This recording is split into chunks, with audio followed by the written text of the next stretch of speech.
Hey, this is Christian Kane. You're listening to Dispatch Radio.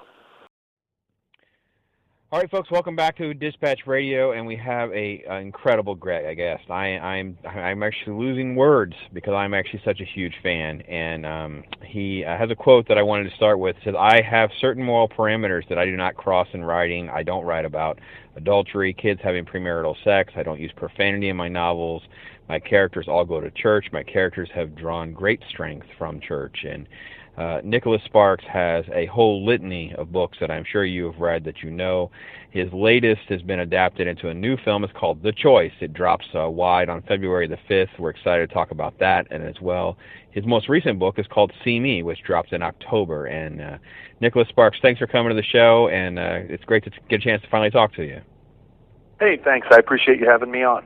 Now, this one's a little more personal in a lot of ways because The Choice, I believe, is a film kind of close to home for you, and it's definitely one of your first productions, right? Yeah, it's the very first Nicholas Sparks production, and that was a fun thing for me to do. It kind of came about as a necessity, the whole production, and it all went back to 2010, and I had two movies come out one year and none the next. I said, hey, we got to time these better. How do you do that? They said, start your own production company. I said, okay, let's do that. So what that also meant, though, was I was a lot more involved on decisions that I hadn't been involved in the past, including, like, let's say, budgets or location. And it was fun being able to have input into the location because I got to film it just down the street from where I live. I got to go to set. I got to go home at night. It was really quite nice. Is that something that you look forward to doing again? And my second part to that question is branching out beyond works that you have written. Yeah, I certainly will. The next film will be run through my production company as well, and it's a way.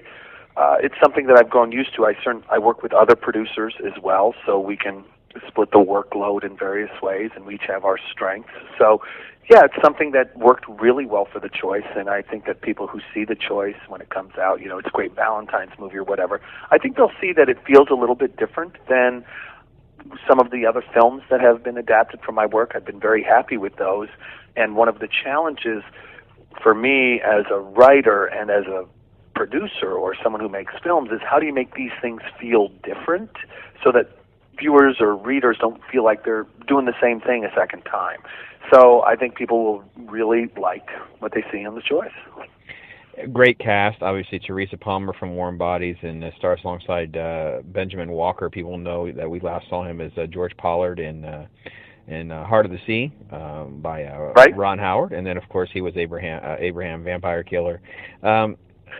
What was it like going through that casting process, selecting these two, and what was your experience with them on set?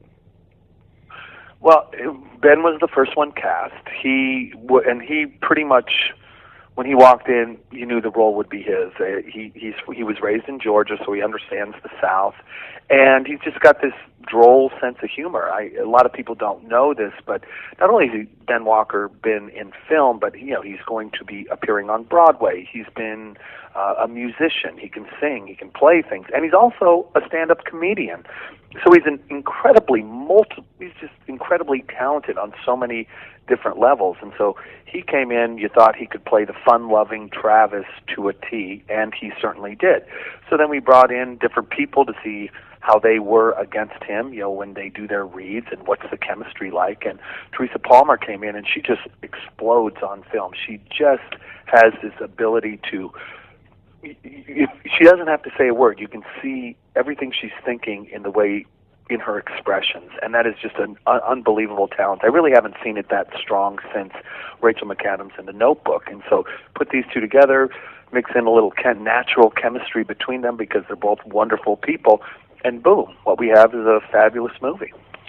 We're talking about The Choice. It opens wide on February the 5th. This is Nicholas Sparks, and he gets to be a producer adapting his own work to the big screen. It's got to be a great jump. And this is really, you mentioned The Notebook, and I want to get to that. Obviously, it's just monumental success for you. It's definitely one of my favorite chick flicks of all time. We've talked about that on the show several times. I get a little dig every now and again from my pop culture friends, but I stand hardy. I love this film, and I love the book. And is this a little bit more of a continuation of some of those passions? Yeah, I think so. when you look at something like The Choice is probably closest, both as a novel and as a film, to The Notebook, in that it's a two-part story. Many of my stories, whether it was The Last Song or The Lucky One or The Longest Ride, you don't necessarily find out what happens after the honeymoon ends. In The Notebook, you did. You found out what happened 50 years later. In The Choice, you find out what happens 10 years later, or in the film's case, about 8 years later. And I always think that that's meaningful and necessary, because I try to write stories or make films that reflect reality. And everyone knows the honeymoon does eventually come to an end, and then real life settles in, and how is the couple then? How is it that, I quoted your spiritual statement. You've been very transparent about your Catholic upbringing. Your wife, spouse, was also raised in the Catholic Church, and how much your faith means to you, and kind of helps keep your moral compass. And how do you start to piece together stories that deal with love and romance, and yet also at the back of your mind trying to maintain a certain standard that you can, be proud of? It's a tough balance, and I just keep it very simple. I say I have to write a book that A, my 14-year-old daughters can read, and Amen. B, my 90-year-old grandmother can read. And if I'm comfortable with those two separate groups reading them, I think I've threaded that needle pretty well. The most recent one was See Me. Give everybody a little heads up on that in case they have not gotten it. It is obviously number one on the New York Times seller list, as well as some of the other lists that are out there. iBooks and USA Today have it at the top as well, and it's done very well for you. But give everybody a little dose, because I know it's your most recent one. Yeah, See Me, like everything else, right? It's a love story. It's got my first minority main character. Her name is Maria. She's a child of first-generation Mexican immigrants, and she's done well in life. She's become an attorney, and she's very close to her family. Well, she meets Colin. Colin, I guess, struggled a little bit more in life. He's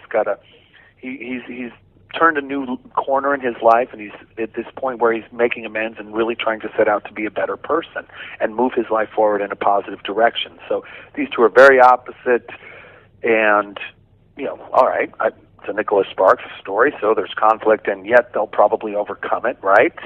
So let's then move on. And then about, I guess, the halfway point, the book kind of begins to shift from a love story into a very twisty mystery thriller. So by the end of the novel, it's almost like you've read two different stories in one.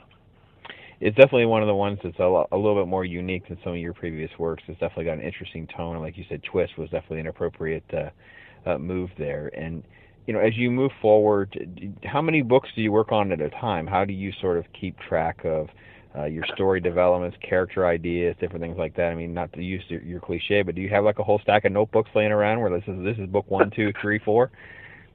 No, I generally work on one at a time, and if I get stuck on the one, which happens frequently, it's just part and parcel of the process, block or pausing to figure out what happens next, or really trying to you have to give ideas time to gestate. So in moments, depending on how long that block might be, I might start a second book. And so that's what happened when I was writing See Me. I started writing another novel, and of course, as soon as See Me was finished, I picked up that other novel and started writing again.